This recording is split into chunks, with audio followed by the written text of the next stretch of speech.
Good evening, Santa Cruz County. My name's Sandino Gomez. I'll be your host for tonight's show. Welcome to Voices from the Village. Tonight we're going to be talking to a couple different people about nuclear power and in particular the tragedy around the Fukushima Daiichi nuclear reactor meltdown that happened shortly after the devastating tsunami that was triggered as a result of the earthquake. I believe it was a 9.0 earthquake on March 11th of 2011. So here we are, just over a year past this sad commemorative milestone. Again, the topic of tonight's show is going to be basically nuclear energy, and in particular we're going to talk a little bit about a film that's been put out called Fukushima Never Again, having to do with the kind of after effects of the tsunami and the reactor meltdown in the surrounding areas, the province of Fukushima Daiichi. But before we get there, we're going to just talk a little bit about nuclear energy here in California, some of the kind of arguments for and against nuclear energy, as well as potential alternatives. And with us to do that here tonight, we have live in studio Ben Davis Jr. Good evening, Ben. How you doing, man? I'm doing all right. All right. Thanks for having me. Certainly. And not with us yet, but soon to be, we have Mark Zeltzer from laborvideo.com. He'll be joining us via the telephone shortly. But for now, Ben, why don't you go ahead and introduce yourself to our viewers, a little bit about who you are, where you come from, and what not have you. How'd you get here tonight? Well, I came here because I was invited because of your interest in nuclear power and the issues near this anniversary of the whole Japan problem, the earthquake, tsunami problems they had a year ago. Mm-hmm. And I was invited because I'm the proponent of an initiative here in California that would close all of our nuclear power plants, our remaining nuclear power plants. I had the privilege of, in the past, being part of the effort to close the Rancho Seco nuclear power plant in Sacramento in the 80s. I drafted the initial initiative that led to the closure of that plant. And I've remained active in nuclear power since then. And now I have this initiative going that we have a short time more to gather signatures for that initiative to put it on the ballot for the next presidential election. So if we're successful getting enough signatures to put it on that ballot next November, whether or not to continue using nuclear power in California will be one of the issues placed before the voters. So you're just talking about this coming election year? This coming one. It will be on the next presidential election. Right, yes. Right, which is later this year, November. Yes, it is. Yeah. Wow. So now, personally, I don't feel the nuclear power plants are safe enough in California to operate that much longer. If there was a way to close them sooner, I would recommend that it be done. And I'm looking into that too, as well as this initiative. There are many good activists working on that. How many nuclear power plants are there in the state of California? Well, it depends on how you count them. There are two locations. There's Diablo Canyon and San Onofre. They both have two generators on them, so you could count that as four, or many people count it as two. So two sites, but 4 reactors total? I believe that's the case, yes. Mm-hmm. And you mentioned that you were part of a campaign to close, what was the reactor? The Rancho Seco nuclear power plant. That was in the 80s, yes. Tell me more about that. Well, I became active in nuclear power in 1983, even though I had pursued it somewhat after the 3 Mile Island accident. It happens that the Rancho Seco nuclear power plant in Sacramento was considered a sister plant to the 3 Mile Island plant. So we were very concerned about it after that accident. Certainly. And that ignited a lot of effort in Sacramento to close the plant down. I became more active when I got a legal education that I was self-procured between 3 Mile Island and 1983. And so I started pursuing the Sacramento County Board of Supervisors in 1983 because they were adopting the evacuation plans for Rancho Seco. They had to adopt them in order to legally operate the plant. And they were doing so without environmental review. So I legally intervened and was eventually successful at gaining environmental review for that plant. That lawsuit gave me the legal knowledge to also draft initiatives concerning nuclear power, which are rather tricky to draft. Mm-hmm. And so after the Chernobyl plant accident. What year was that? I believe it was 85. I think it was April 29th, perhaps, of 85. Mm-hmm.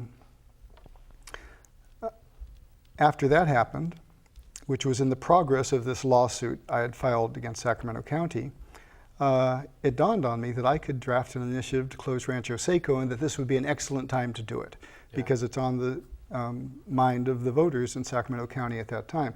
Now, I had the same thought after the Japan accident. I thought, now while people are focused on this, and because California is so similarly situated to Japan, this is an excellent time to proceed, and so I have. Covered in earthquake faults right on the edge of the Pacific Ring. It's almost like a mirror image, isn't it? Yeah. You'd think we would learn quickly from that mistake, the shame of what's happened over there. But maybe we have. How many reactors did we have in California? You mentioned the Rancho Seco as being one that had been closed down. Were there more at other points in our state's history, or has this, or these three kind of been what's what? Or has there been more movement to close down other nuclear power plants in California? I'm not sure of the entire history up near Humboldt Bay, but there was something of a plant started there that I believe was terminated. It's a little over my head, the history of that, but I believe it was terminated because they discovered faults up there that made it impractical. Yet I know there's some nuclear waste up there, if I understand correctly, being stored, so they must have operated it to a certain degree. But other than that, I'm not sure. What was the campaign like? What kind of struggles did you guys face trying to close Rancho Seco? I mean, how did walk me through that campaign? I had my individual struggles, and then we had group struggles too. My individual struggle was after drafting the initiative that led to the closure of the plant. I did not have that much to do with the whole campaign to close the plant after that. A group formed around the initiative called Sacramentans for Safe Energy. We used the acronym SAFE. And the first item of business on their agenda was to put off the initiative drive, to study the issue more, and to redraft an initiative. I adamantly opposed that. So I decided not to become part of the board of directors of that campaign. And instead I was just a paper pusher there. I walked a little bit and tried to educate people, but I played a small role after helping to start it. Was this a local, county initiative, or was this a statewide initiative? It's called a district initiative, but it was basically the same boundaries, almost identically to Sacramento County. And is that the municipal utility district there? Exactly, SMUD, Sacramento Municipal Utility District. And it's a good point you bring up because it's a completely different, well, not completely different, but it's a different campaign than a statewide initiative. Yeah, certainly. Much smaller, and this is the one I'm in the middle of now is a much more complicated issue that way. So tell me more about the campaign that you're currently involved in. I mean, you guys are collecting signatures now, or have you already collected enough signatures? Oh no, we're in the middle. We have not much time left, and we're having a very difficult time getting enough signatures. We're hoping that having the anniversary of the Japan accident having just happened will give us a boost. But there's a lag time between when we get the initiatives in the mail and people send them. So we're not at all sure we'll have enough signatures come April 16th, which is the last day we have to get these gathered, to get it on the ballot. We're struggling at this moment to do so. Who's backing the initiative? And what are the opponents of the initiative, you would say? Or well, Steve Zeltzer has been a very vocal proponent for us and has helped get a couple of organizations behind us. But the bigger issue when you ask who's backing it is how many people aren't backing it. Right. And to explain why that's the case, why we did not get as much support from the grassroots movements, from the different organizations that are against nuclear power. To explain why that's the case, you have to look at the process of putting a nuclear initiative or any initiative on the ballot. One of the first things you do is you draft the law, which you want the public to support and to vote on, and you give it to the Attorney General, who turns it over to a legislative analyst's office in California, who does all legal. Who does a fiscal analysis of it to see how much it's going to cost the state. And voters really respond to that fiscal analysis.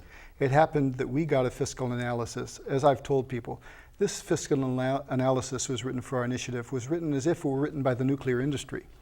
It says, if we close these nuclear power plants, it's all over. It's going to, well, we won't fall off into the ocean. It doesn't say that. But it does say it'll cost the state up to tens of billions of dollars annually. Wow. And it doesn't set a limit on how many years annually will be.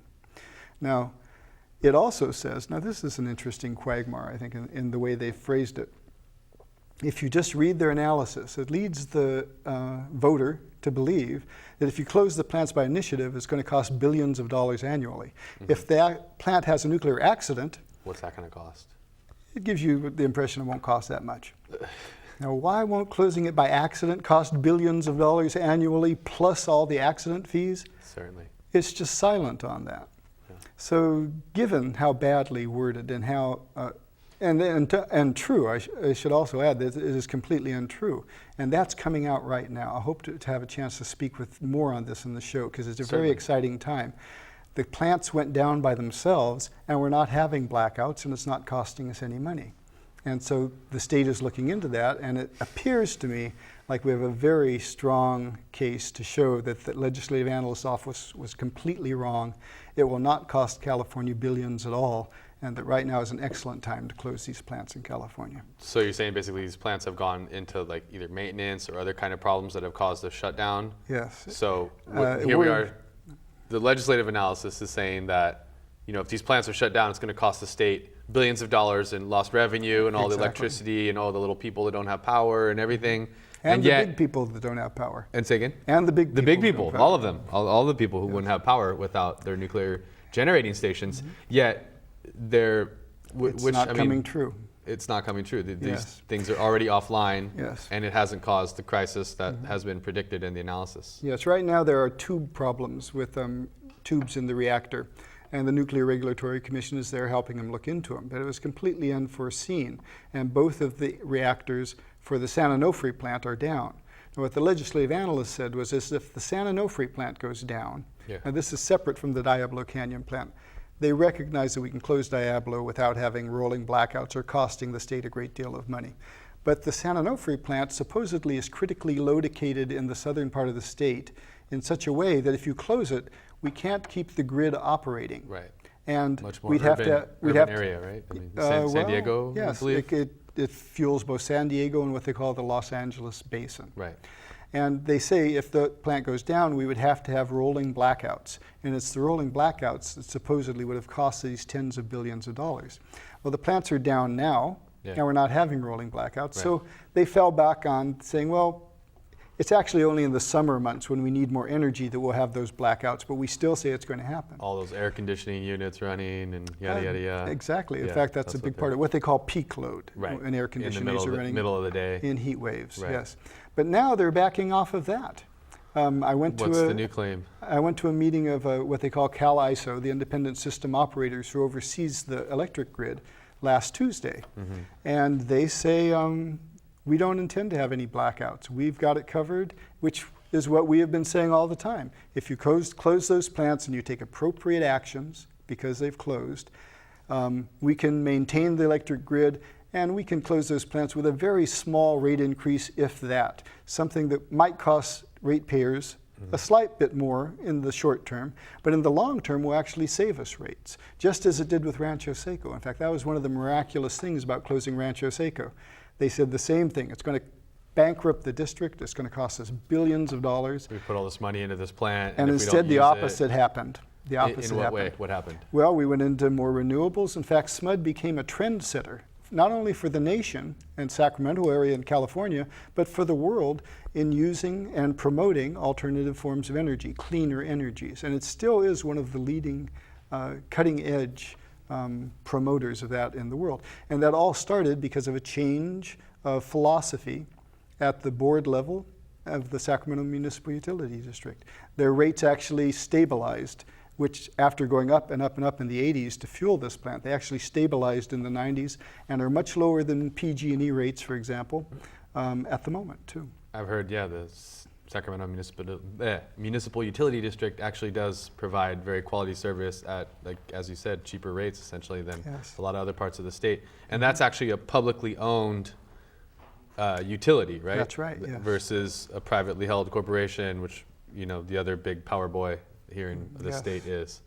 Yeah, in fact, it's been shown that publicly owned power is done much better on average, provides cheaper rates than privately owned. Now that goes contrary to some of the popular neoliberal logic that private things are more efficient and better and cheaper and more well-run than publicly owned things. Like, could you talk about that difference there? I mean, do you think there's a reason for that, or what is? What's at play when it comes to Sacramento Municipal Utility District? Well, I have a little more expertise in nuclear power than economics, but I'm Right. having to cross over because this is an economic question. Certainly. And what I would Seems say like is, it's about money. I'm a strong believer in the private enterprise system myself. I think within the bounds of government protection for consumers, private industry has a great purpose and is the focus of our society and should be. But there are many places, especially when it involves necessities for life, that government oversight or government ownership can be more practical. Right. And certainly in the energy business, that's shown to have been the case at the municipal utility district level. And there are other examples too, but like I say, I'm not a scholar on all these things. I'm shooting from the hip here a little bit. No. That's what we like to do here on this show. You know, sometimes you Straight just got to from the feel hip. it in your gut, if you will. So, where can people find out more information about the initiative? Well, we do have a website up. It's CaliforniaNuclearInitiative.com. And the important thing of that website is you can also get an initiative there. It'll walk you through how to print them with your computer, and you have to follow those instructions very carefully because there are legal requirements for an initiative. And if it's not done properly, the voters you get to sign that initiative will not be counted. Now, we have a limited amount of time now to get those initiatives out there, but that can be garnered from our website, and also a lot more of an education on these aspects of the economics of nuclear power in California that I've been talking about. We have a lot on that in that website also. CaliforniaNuclearInitiative.com, you yes. said? Okay. So people can find out more about that.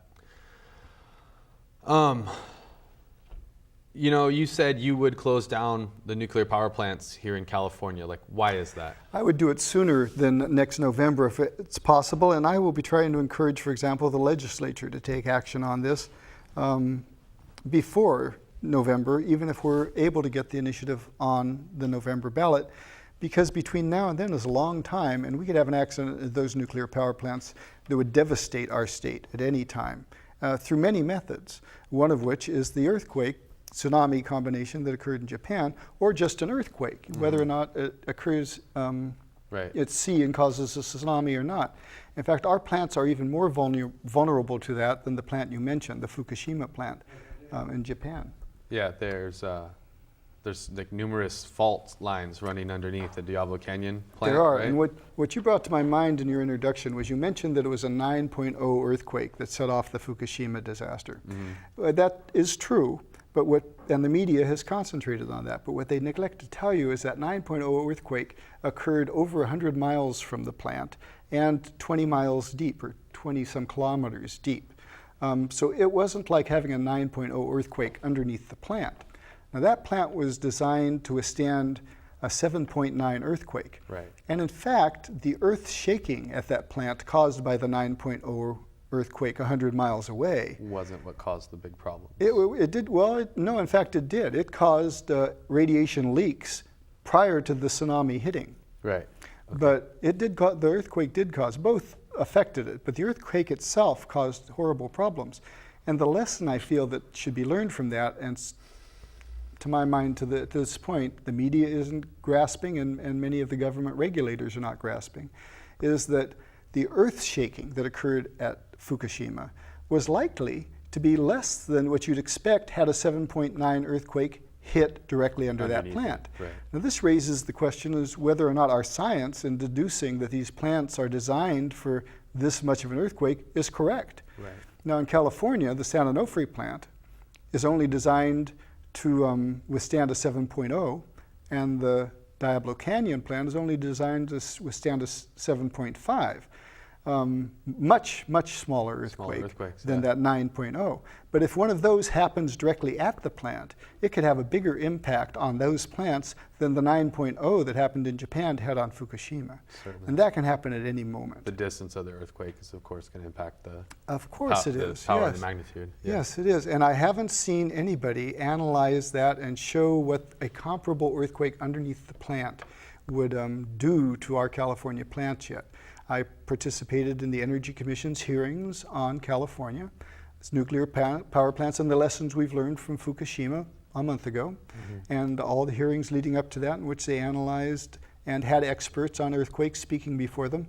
None of them hit the basic nail on the head, which is that 9.0 was 100 miles away. What is a comparable earthquake in California terms? We don't know. Certainly. And because that's such a wild card, and because the devastation of a nuclear power plant accident in California to our agriculture, to the people living around the plant in lives and in loss of property, and to our coastline would be so devastating, I think we should cease operation of those plants while we study the issue. Right. Then we should determine whether the plant should be allowed to start again. We shouldn't be allowing them to continue to operate while we consider these things. You sound like a fan of the precautionary principle that we should perhaps prove these things are safe before we actually use them, instead of allowing them to be used until we figure out how to deal with all of the various problems. I've never heard of the precautionary principle, but I am now a fan, yes. There you go. Yeah, it's the onus is on the person who's initiating the activity to prove that it's safe, instead of us being as wonderfully funded as we are, proving against multi-million-dollar industries that no, actually these things are dangerous and should probably be regulated somewhat. I'm glad to hear you say those things. And in fact, I've heard it in law, we refer to it as the burden of proof. Right, but exactly. No. I like the precautionary principle even better. Certainly. No, it's a phrase they use a lot. Like in Europe, they're kind of refusing to allow GMOs to enter into the mainstream food supply until they prove that GMOs are safe. Whereas here we hear about, the Taco Bell taco shells being recalled because of potential GMO contamination. That's an excellent way example. After the fact. Yeah. Whoever asked us, and I believe there's even an initiative to get GMOs to be labeled here in the state of California that's being circulated right now. I saw some at people the same time. Yes, I've signed that initiative. Right here, going on right now in the Yes. same. And I agree with cycle. the intent of what you're saying, which is scientific experiments on society should not be assumed innocent until proven guilty. Right. Yeah. There should be a different standard for Certainly. that type of thing. And it should be the opposite, because we have so many of them going on at one time. The GMO, the air we breathe, the water we drink, all the chemicals that are going on. Right on that note, that's a wonderful segue here, because for those of you paying attention, you are watching Voices from the Village, and if you saw the titles at the beginning of the program, you know that we have another guest joining us live via the wonders of the telephone. It's a brand new technology. You guys should check it out.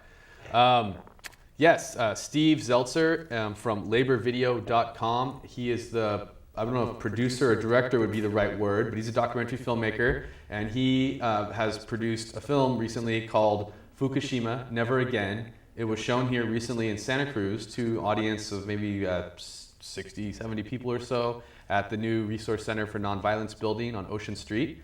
Are you with us, Steve? Steve Zeltzer. Hello.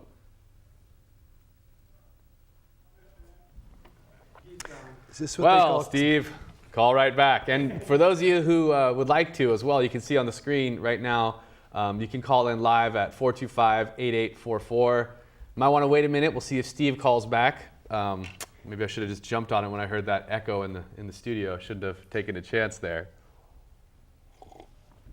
Again, you're watching Voices from the Village live here on community television of Santa Cruz County, communitytv.org, channels 26, 27, 28 on Comcast, cable systems, and channel 71, 72, 73, 71, 70, 71, 72? I don't know the channels on Charter Cable in South County and Watsonville. We're talking here with Ben Davis Jr. He's a proponent of the California Nuclear Initiative. We are still waiting for Steve Zeltzer to call back on the phone from laborvideo.com. Again, he's just produced a new documentary called Fukushima, Never Again. So let's see. Looks like maybe Steve, are you there? Steve Zeltzer. We can't hear him out here. I'm here. Oh. Hey. I'm here, but I can't hear.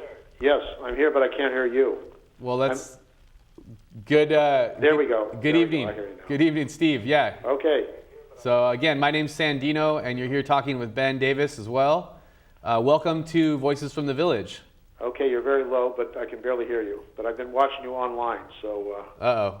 Well, I'm sorry. We'll try and do better next time. Okay, no problem. Good evening. Tell us a little bit more about yourself, man. Welcome to the show. Thank you for having me. Well, I've been a labor video producer with laborvideoproject.org for since 1983. We had actually a community access TV show in San Francisco. Oh, cool. Called Labor on the Job. This was one of the longest running labor TV shows in the country.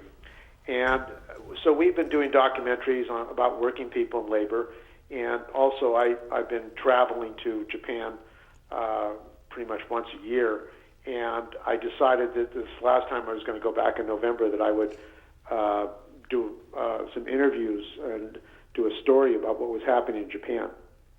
So we spent about 3 weeks in Japan and interviewed workers, scientists, the women from Fukushima, activists, and politicians about what was going on there, and produced a documentary 57 minutes long about what's going on. So as far as I know, it's the only documentary from a grassroots perspective about what's the cover-up by the government, what happened, how the people were forced to get Geiger counters themselves to find out about the radioactive releases, and basically expose the systemic corruption and cover-up by the TEPCO, which is the Tokyo Power Company, electric company, and the government. And so that's what the documentary is about, and it's quite shocking, actually. Well, tell us more. Tell us that. Tell us more about what you found. Well, what I found is that the government did not want to evacuate the children and the people from the Fukushima prefecture. They refused to do a survey of contamination of hotspots around the country. Now, when there was a nuclear release, it has plumes that travel all over the country. In fact, one is traveling towards Hawaii now. These are plumes. These are plumes of contamination, and they spread out, and they are spread out all over Japan. So there are hotspots around Japan and sewers in different places. The government has refused to do a survey of where these hotspots are, even though it was requested by the people. They also told the people that they were safe nearby Fukushima, nearby the reactor, and people believed them. And when they had some questions, they had to buy Geiger counters themselves to test, for example, schools. The government told them that the school grounds were safe. They did tests with these Geiger counters. They found out they were contaminated. They scraped up all the soil so the children would not be playing in the soil. And they were told, they said, take it away from us, remove it from the school. The government, TEPCO, says we're not going to take it away. You have to put it in the corner of a school. The contamination in Fukushima is on the coast, and there are mountains there. And the contamination is in the mountains. It's cesium, it's all kinds of products. You can't really clean it up. I mean, how do you clean up a mountain? So in other words, if there was a nuclear release in Santa Cruz area and went into the mountains, how would you clean that up? How would you get those off the leaves? I mean, it's the same situation in Fukushima. So the idea that you can clean it up, in my view, is completely ludicrous. So basically, the government has refused to pay for the evacuation of families over 20 miles or 20 kilometers away. So people are stuck there. They don't have the money to leave, and they're basically being contaminated with cesium and other kinds of reactive materials, nuclear materials. The other thing that's happened is the workers, the nuclear workers, a lot of them who come in and clean up are temporary workers or day workers. They come in and they go to other plants, and the Yakuza is involved in bringing them into plants, and they're day laborers who come from Osaka and other big cities. They're offered $120 a day or something like that. So they come in, and then they're basically contaminated. They go out, and then they go to another plant, which is illegal. But because of the corruption and cover-up by the government, these workers are going to die, and there's no real protection for them. There's no real safety and health and safety protection for the workers in that plant. Yeah.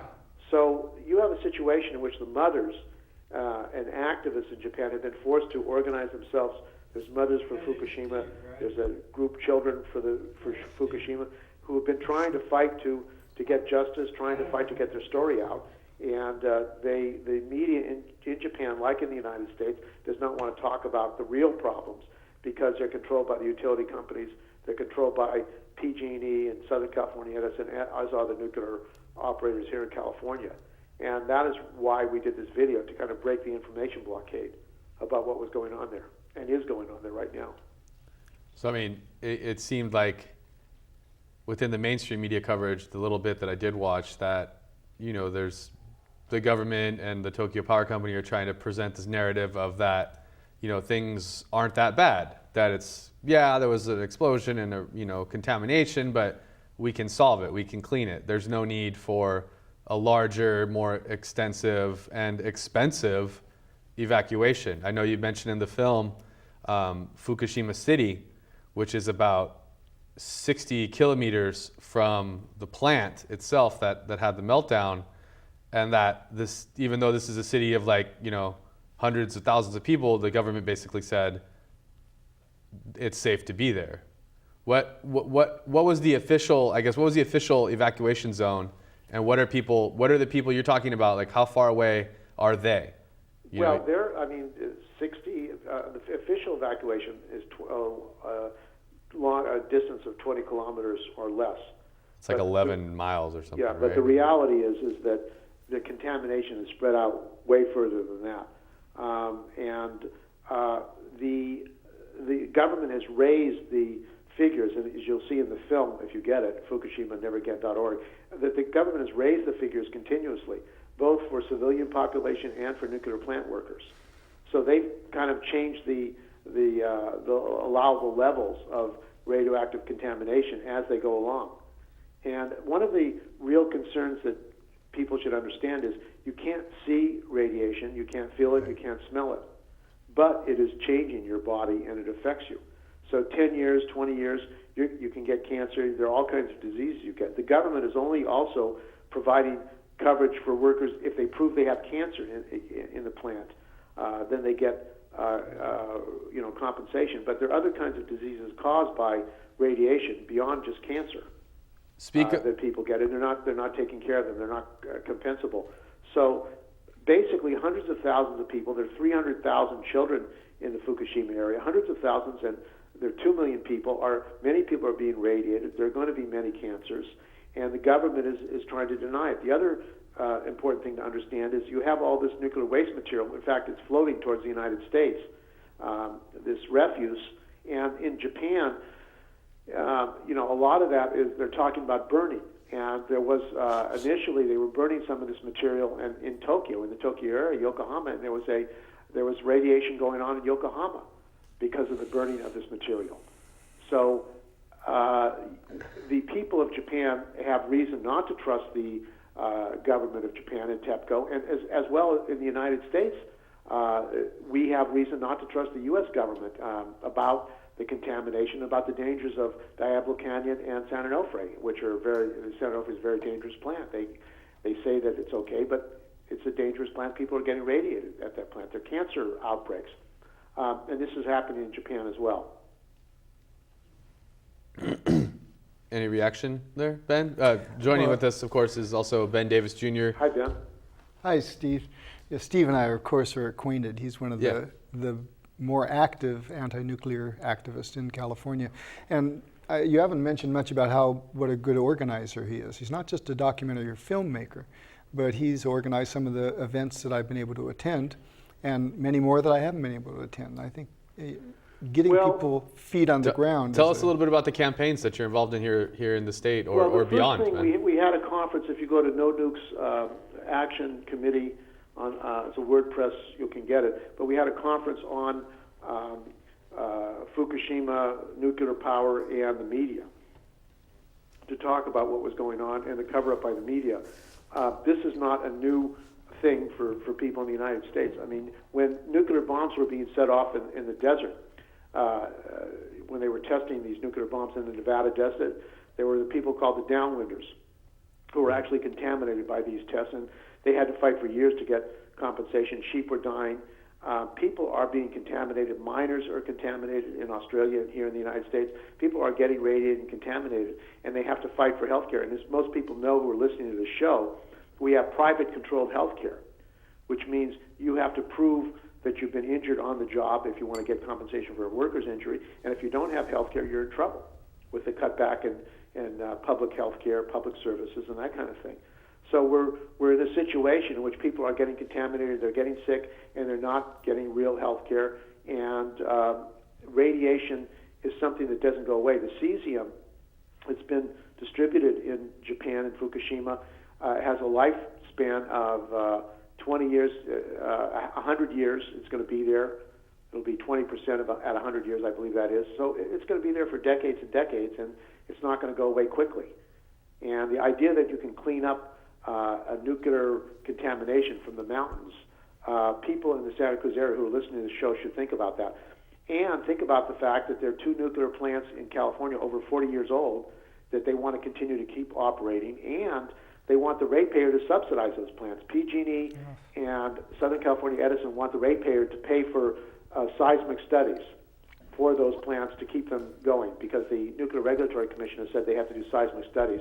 They want the ratepayer to pay for those plants, and then when they close them down, they have to pay, because it's very expensive to take these plants apart. So on all ends, it's an inefficient use. And people in California and Santa Cruz should also think about the fact, why doesn't California require solar panels on all new construction? You would think that if there's such a great energy crisis, that the state of California, which has a lot of sun, would make a requirement that all new construction at least have solar. They refuse to do that, and the reason is because PG&E and Southern California Edison are privately controlled utilities, and they make money by selling more energy. They don't make money by limiting energy. They make money by selling more energy. So in the case in Japan, these utilities were encouraging people to go all electric kitchens, electric this, electric that, so they were tied into the production of more electricity and making more money. So, I mean, that brings up an interesting point, that last, you were talking there, because it's constantly said in the media and in the mainstream with proponents of nuclear power and nuclear energy, nuclear weapons, that it's so clean, it's so cheap, it's so efficient. When you really kind of look at the actual costs and expenses and the dangers of nuclear power and nuclear energy, and it really seems like there's all these externalized costs, let alone if something goes wrong, in which, what's it going to cost to clean up the Fukushima countryside? What is it going to cost to decontaminate Japan's food supply, water supply, air supply, like ground, trees? You show in the film that, the Fukushima region, its main economic generator is basically resource extraction through agriculture, through timber, through fishing. That's right. And all of these different industries are now dead, essentially. They're radioactive, if you will, for lack of a better term. Well, exactly. I mean, Bernie Sanders at the last Nuclear Regulatory Commission asked why the private industry is not subsidizing or don't want to insure the utilities. Why is a taxpayer in the United States being forced to buy insurance for the utilities just in case they have an accident? And the reason is it's not viable financially. The U.S. taxpayer, the people, have to publicly finance this nuclear energy because it's not efficient on its own. So what this tells us is that the profiteers, Bechtel, the companies who buy it, General Electric, these big companies who are making billions of dollars, they're being subsidized in nuclear power because it's not an efficient source of energy. And the cost to build a nuclear plant, the cost to run a nuclear plant, the cost to disassemble a nuclear plant, that is not financial feasibly, and also it's putting the United States back further as far as being energy efficiency. But the problem is, and this is the political problem, is the Democratic Party, like the Republican Party, are controlled by these corporations. Obama is big friends with the president of General Electric, which makes money from this. And Obama is saying that recently that we should spend $8.3 billion in building a new nuclear plant in Georgia. The Nuclear Regulatory Commission has approved a new design for nuclear reactors, to build more nuclear reactors. They also want to build, Babcock and Wilcox want to build small modular nuclear plants all over the United States. Now, the other aspect, and Ben was talking about it earlier on the show, is that there's no place to store this. Where do you store all these rods, these used rods? They have no place to store it, so they end up being stored at these sites in a situation where you have earthquakes, you could have geographical damages or geological damages that are very dangerous, and they would pollute the whole world, not just the Bay Area. In California, people should understand, the nuclear plant in Diablo Canyon is in San Luis Obispo. It would pollute not only San Luis Obispo, but that whole area of agriculture area, the Salinas Valley, would be in danger. If there was an explosion at the San Onofre plant, the Imperial Valley would be contaminated. The wind would bring that pollution into the Imperial Valley. The Imperial Valley is a major production in the United States for vegetables, for the United States. So we're talking about a major food source for the United States being contaminated, unusable, if people were going to avoid the nuclear radiation. So this is an immediate health and safety danger to the people of the United States, the people of the world. These plants are all built on earthquake faults. Whistleblowers, and this is another thing people should understand. In the United States, it's illegal to discriminate against whistleblowers, but whistleblowers, nuclear whistleblowers at these plants have been retaliated against and fired. And there's not one utility executive who's gone to jail in the United States for retaliating and firing a whistleblower. So if the whistleblowers at these plants are afraid to speak up about health and safety problems, I mean, they have a leaking turbine that they just spent $650 million for at the plant in San Onofre, and it leaks. If whistleblowers are afraid to speak up in these plants, how can the public be safe? Not only the workers, but how can the public be safe when they're fired, when they're harassed or terrorized, and the government doesn't do anything to the utilities, these executives and managers who do this? It certainly seems bass-ackwards to me. It's a dangerous thing, and I think the good thing that Ben has done is he's actually said that like the other plants that were prevented from being built, no plant should be operating in the United States unless they have a place to store the nuclear waste material. And there is no place to store it, which would mean the closure of Diablo Canyon and San Onofre. And I also feel that the legislative analyst in saying that it would cost the state of California, the people of California, billions of dollars, and that's why they should not sign this. Really, they did not want people to sign this initiative, and there's been no news about it. There's been no publicity about it statewide.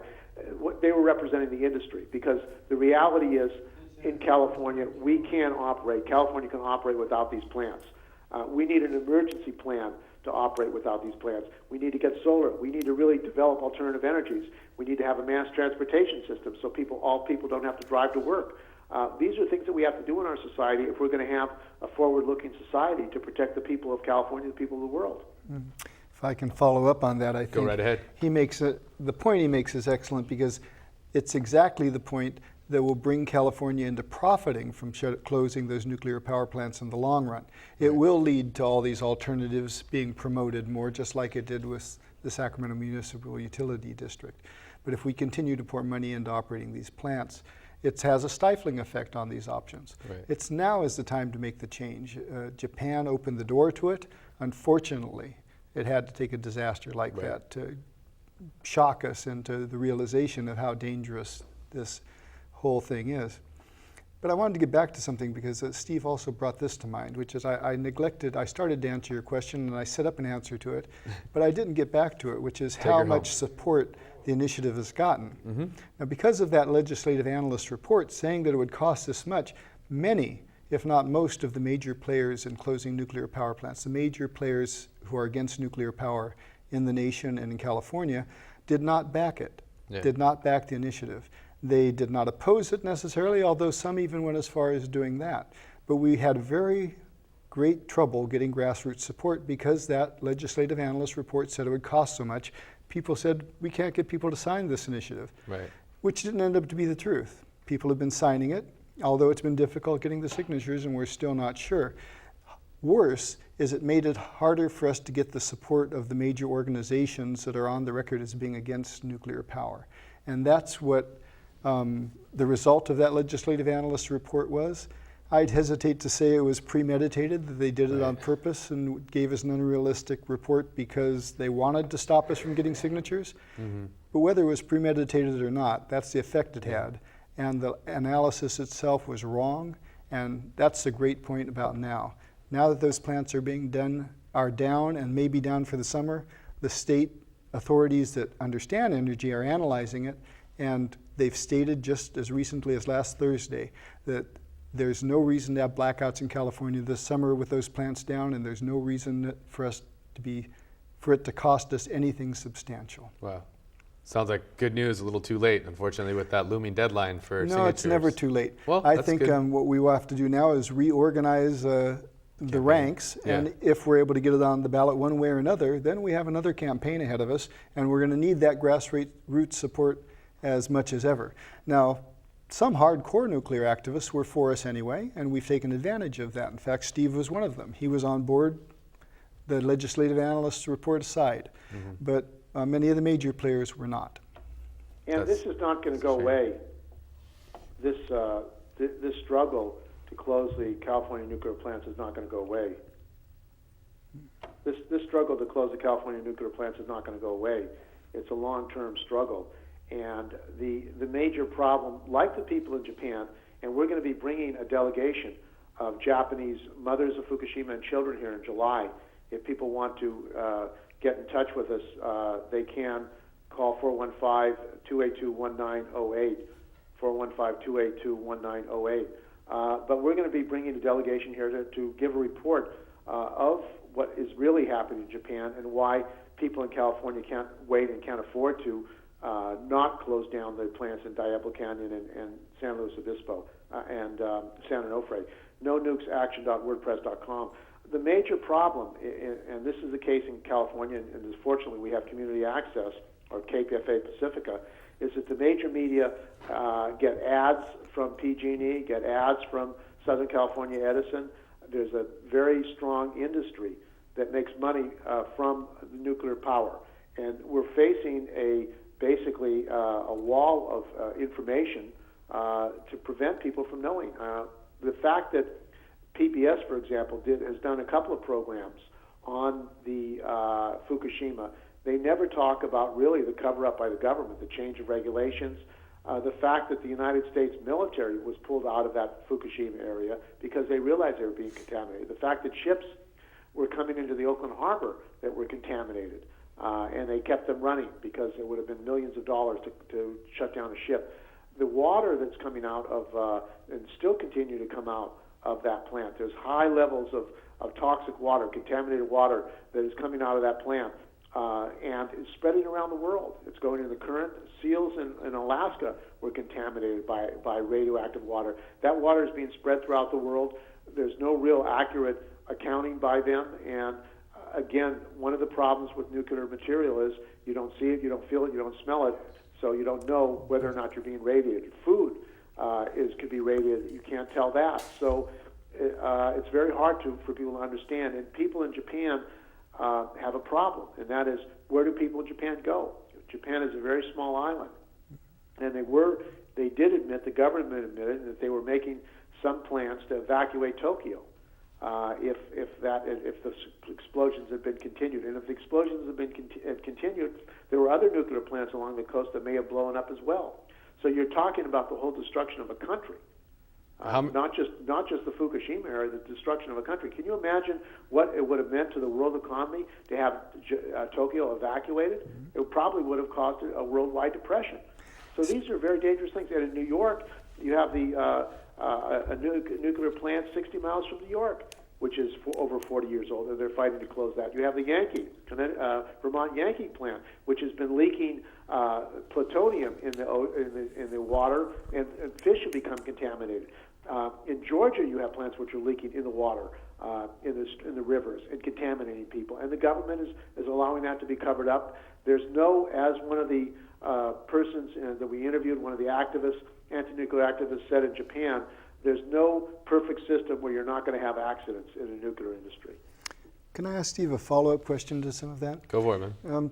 Steve, if I understood correctly, the most recent report I heard, first it pointed out that Japan has 54 nuclear power plants altogether, and they've been slowly closing them, if I understood correctly. The last report I heard suggested that only 2 of them were operating at the current time, and yet as far as I know, their economy seems to be doing well enough. Do you know if that's true, and how they're coping and getting by with so little? I understood that those 54 plants supplied something like 30-some% of their That's correct. Energy. And the reason I ask is because comparatively, California's nuclear plants supply very little. So I'm wondering if Japan is getting by as well as I've heard. It seems to imply that California would get by even better without the nuclear power plants. Well, Japan is much better positioned to survive the closure of San Onofre and Diablo Canyon. And the Japanese economy has suffered because they've had to buy gas, they've had to buy other fuels as a subsidy or as a replacement to nuclear fuel. But and the government actually is still trying to reopen these plants. They're doing seismic tests, stress tests, and some of the plants are trying to reopen. But the people of Japan do not want these plants open. They saw what happened in Fukushima. Now, the other thing that people should be aware of in the United States is the Japanese government, in alliance with the United States, in alliance with other governments, is trying to sell the technology for these nuclear plants to other countries. They want to build nuclear plants in Vietnam. They want to build a plant in Jordan. They want to build plants in Turkey. They want to plants are being built in China. And this industry is pushing ahead to build plants in other countries around the world, despite what happened in Fukushima. But you're right, Ben. The fact of the matter is Japan is surviving. They're able to go forward, and despite the fact that all the plants, 52 plants, are closed down, and they've been able to switch to other fuels. And in California, there would be no problem if we could close down San Onofre and Diablo Canyon. We would be able to survive, and actually it would probably, hopefully, force the government of California to take action to make sure we have alternative energy forms. If we had a requirement in California, as I said earlier, to have solar on all new construction, and had a real project to make that happen, that would radically transform the situation. The problem is, and this is my view and the view of our committee, No Nukes Action Committee, is that as long as we have private control of the energy industry, private control of oil, private control of utilities, they're going to want to sell more product, and they control the government. And they say it's impossible to make any changes. I mean, why is it we don't have a real mass transportation system comparable to Europe and Japan in the United States? The auto companies, the rubber companies, the oil companies, they don't want it because it would close down one of their revenue streams. So this is an economic structure problem that we face in transforming our society to an energy-efficient society, and that's being stopped by the control of these privately owned energy industries and the people who benefit from nuclear power. Sounds like we're running credits. We have time for one more statement. Yeah, no, I think we have about 5 minutes left in the show, gentlemen. We could either So I think that cut to it. We could cut to a clip of Santa Cruz. The people who are watching this show should contact men. Go ahead. People should contact what, men? Sounds like a meeting. Well, we were speaking. And they should. We got there to. again. And they should contact men, and they should get the copies of the initiative, and get the education out. And when people ask them.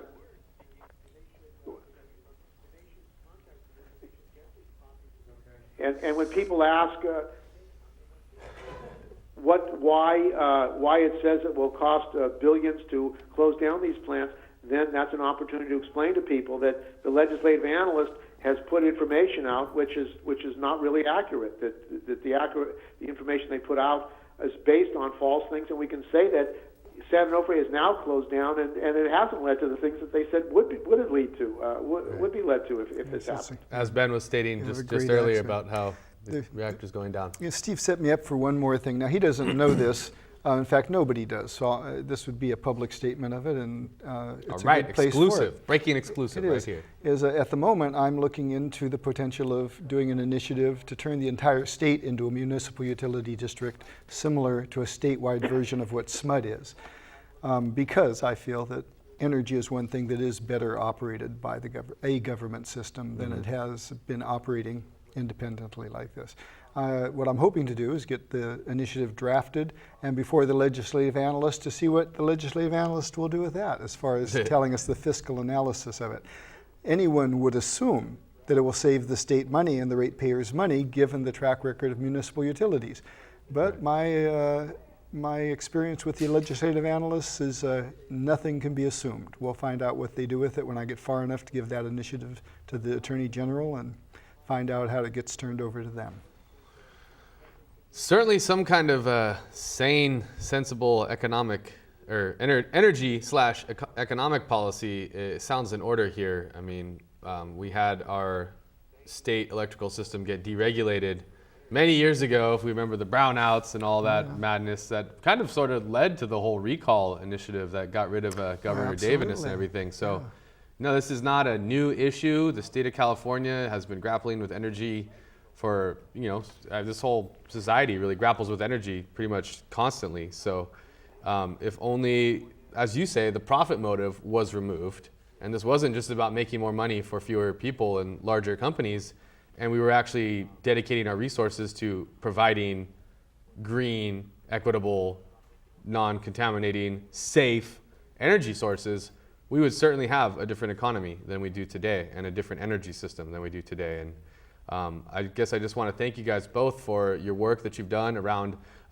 nuclear energy, nuclear power. I mean, and it's maybe just we could have some in final California. statements as well as you, It's interesting, Steve, very if you'd just interesting like to California launch in there. Yeah. A lot of technology was developed in California. For example, the internet. But because we don't have municipal internet services, we end up having to pay Comcast and these big companies billions of dollars. In San Francisco, they tried to have community internet, public internet. It was fought by these companies because, think about this, if you had a municipal internet, Wi-Fi in every city and every community, then you wouldn't have to pay such large amounts of money to these companies to provide internet service. It's the same with electricity and power. If we had a municipal statewide power system, we would be actually efficient. They would want people to save power. They would help people put solar panels on. They would help people become more efficient. But it wouldn't be very good if it was a private company because they wouldn't be able to sell as much electricity. So we have a system problem in fighting these nuclear plants, and the fact that the legislative analysts did not tell the truth about the closure of San Onofre and Diablo Canyon and what effect it would have and the cost is part of that problem. But we have to do the education, and we're talking about in Santa Cruz having an education conference when we have a delegation of Japanese mothers and children come to California, maybe in July when they're going to be coming, to have an education conference to talk about fuel efficiency. Because people don't know in California that actually outside of California, India and other countries are developing much more energy efficiency than they are in California. So thank you. Thank you. Yeah. Hey, Steve, great final words. Ben, before we get out of here, credits are rolling. You got a final statement to say to our viewers?